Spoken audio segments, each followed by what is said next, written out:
حدیث پاک سنیں گے آپ کی طبیعت بڑی ٹھنڈی ہوگی۔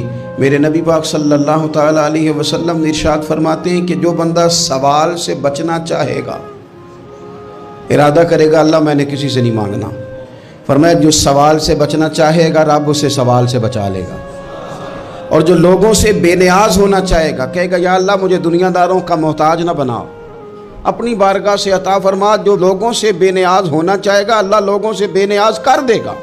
اور فرمایا جو صبر کا ارادہ کرے گا اللہ اسے صبر کی توفیق بھی عطا فرما دے گا۔ ارادہ تو کرے، پروگرام تو بنائے، توفیق تو اللہ دے گا۔ جو صبر کا ارادہ کرے گا اللہ صبر کی توفیق بھی عطا کر دے گا۔ اور حضور صلی اللہ تعالیٰ علیہ وسلم فرمانے لگے یاد رکھو کسی بندے کو جو بہترین تحفہ دیا گیا ہے نا، اگر کسی کو کوئی بہترین عطیہ ملا ہے تو پھر اللہ تعالیٰ نے اسے صبر عطا فرمایا ہے۔